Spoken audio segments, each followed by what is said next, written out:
And going back to our top story, which is on the unfolding situation in Bangladesh, we are joined by Ambassador Vina Sikri, former senior diplomat who's also served as India's High Commissioner to Bangladesh.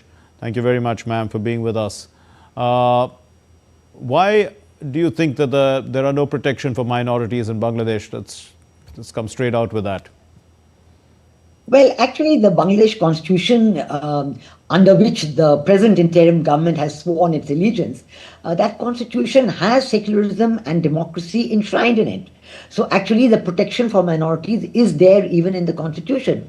But we have seen since the 5th of August, since Prime Minister Sheikh Hasina left the country, that the prime source of attacks, the prime target for attacks has been the minority community in Bangladesh, the Hindus, the Christians, the Buddhists, the indigenous communities, and they have suffered terribly in the last 3 months with attacks on their homes and lootings and rapes and abductions, attacks on their economic livelihood and attacks on anything, on the temples, on their places of worship. Even during Durga Puja, there was the idol in a very famous temple, Jeshureshwari, was stolen during Durga Puja.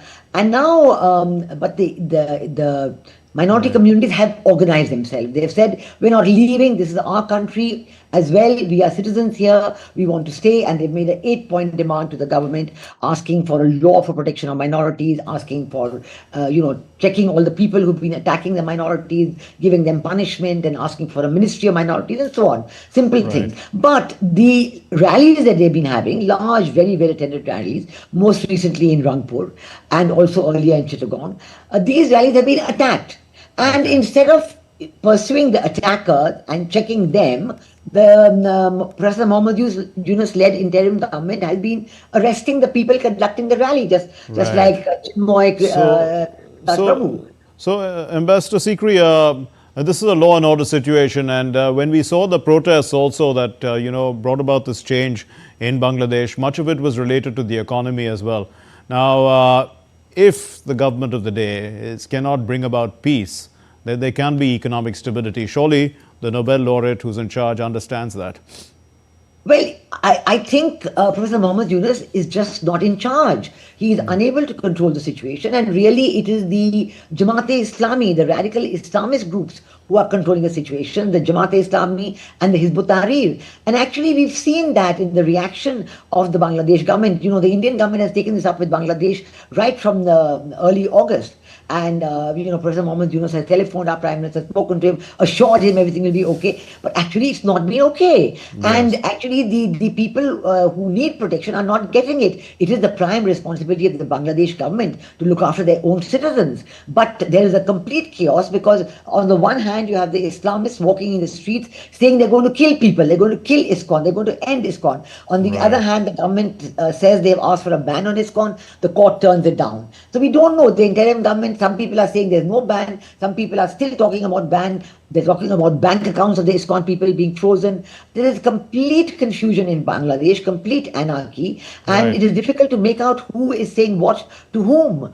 And we do know that been criticism on the attacks on the minorities from all over the world. President Trump, before the election, spoke about it. And he called the situation in Bangladesh as chaotic. He called the attacks on Hindus and Christians as barbaric. And we know that there is a tremendous outpouring from the Indian diaspora, from the Bangladesh diaspora, from human rights groups. Why is this happening? And I really do sincerely take it up. Right, Ambassador Sikri, why is this happening is also one can look at Bangladesh. This interim government has released Jashimuddin Rahmani from that ABT, the Ansarullah Bangla team, which is a terrorist organization. And now they want to ban ISKCON, which is a world-renowned peaceful Hindu organization. This is clearly double standards. And, can't the interim governments, this can't help the interim government in its own reputation very much? No, it doesn't actually, and the world is recognizing that what they had thought, that Professor Mohammed Yunus would be a senior Nobel laureate, experienced person who's been running the Grameen Bank for decades, that he would be able to control the situation and able to control any violent or extremist elements. But it's not happened like that. On the contrary, we saw that when Mohammed Yunus was in New York at the Clinton Global Initiative, he actually called Mahfouz Alam on stage, one of the student leaders, who's actually from the Hizb ut-Tahrir, and told the audience, and this is the man who's planned the entire, takeover and the entire situation under which Prime Minister Sheikh Hasina had to leave. And he said this has been his mastermind, and it's been meticulously designed, meticulously planned.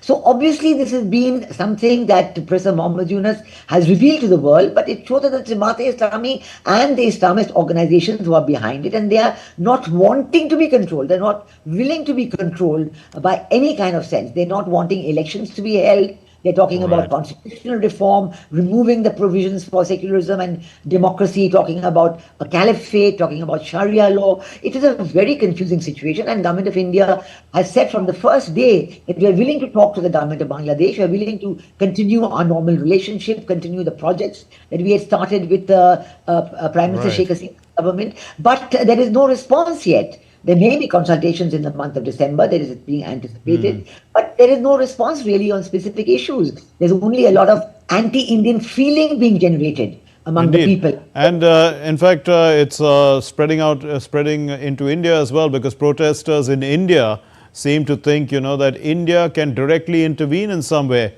So what more can India do diplomatically? Well, diplomatically, India is doing its best. We have spoken to all people. We've spoken to Mr. Mohammed Yunus. We've sent note verbal, and we are doing our very best. We've also said we are willing to talk about projects. We know that the Bangladesh economy is in a complete mess.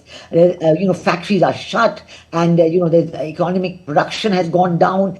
Inflation is rising very, very fast. Even food security is not there, and India has been exporting tens of thousands of tons of rice to Bangladesh to help the people. So humanitarian aid, everything we're willing to provide. But the law and order situation has to be controlled by the local government, and we really hope that the Bangladesh government will be serious about this and will give it the top priority to bring the situation back to normal. You cannot run a country where everybody's on the streets every day.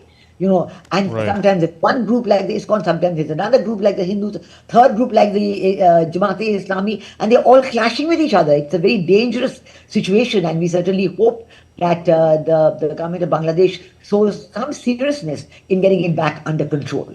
Now, ISKCON is a global organization, so how do you think ISKCON, should be handling the situation? After all, ISKCON also distanced itself from Chinmoy Krishna Das.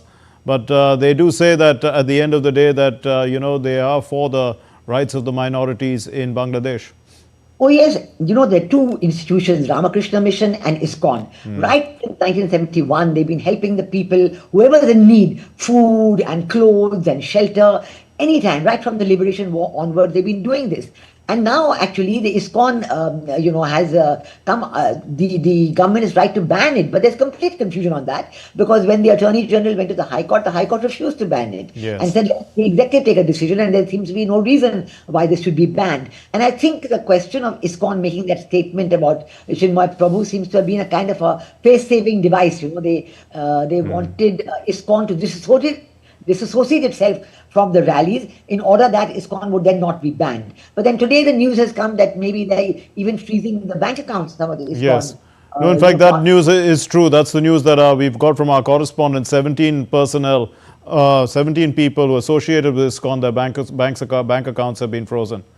Right. Yes, so they're trying to restrict the activities of all the secular institutions. I remember when in September, when there were attacks on the Buddhists in Khagrachari, the army was involved, army soldiers were involved, and the Buddhists could not even celebrate their major festival because of the attacks and the destruction of their monasteries and their idols and the destruction of their homes. So it is a very difficult situation, and I think the world has to play an even bigger part in reminding Bangladesh about the secularism and democracy in their constitution, and about bringing the semblance of normalcy to life in Bangladesh, so that even the economic situation can improve from the dismal situation it has gone into right now. We leave it there. Thank you very much, Ambassador Vina Sikri. Thank you for enlightening us on the situation in Bangladesh.